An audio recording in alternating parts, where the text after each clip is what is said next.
Exchange-traded funds, or ETFs, were once described as the new kids on the investment block. But today, they're giving traditional mutual funds a run for their money.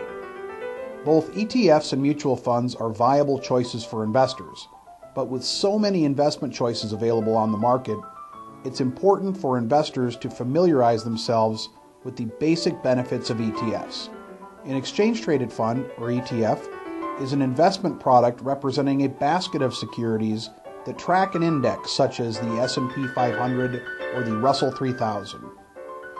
ETFs were first introduced on the Toronto Exchange in the 1990s and debuted on the American markets in 1993. Most importantly, ETFs offer some distinct advantages when compared to individual stocks and mutual funds. Trading like a stock. The easiest way to highlight the advantage of an ETF trading like a stock is to compare it to the trading of a mutual fund. Mutual funds are priced once per day at the close of business. Everyone purchasing the fund that day gets the same price, regardless of the time of day their purchase was made. In contrast, you can purchase and sell ETFs at any point throughout the trading day and will receive the market price at the time when the order is placed, like a stock. Low-cost expense ratios. As passive investments, ETFs generally have lower operating expenses and lower management fees, resulting in lower annual expense ratios than many other investment products. Diversification.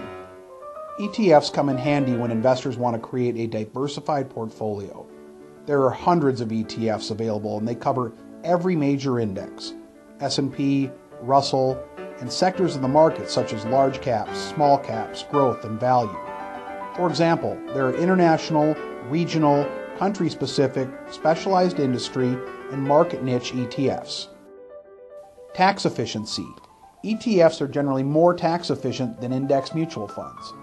Index funds themselves are highly tax efficient compared to actively managed mutual funds, but they still produce a capital gains distribution, which means that investors who hold them in taxable accounts will get hit with the tax bills. In contrast, index ETFs generally produce minimal or no capital gains distributions. The broader and more liquid the index, the smaller the capital gains. Transparency. Actively managed mutual funds report their holdings on a quarterly or semi-annual basis, whereas ETFs disclose their portfolio holdings on a daily basis. Investment decisions can be confusing. If you'd like to learn more about incorporating specific ETFs into your investment portfolio, please call our office and schedule a complimentary consultation. We look forward to your visit.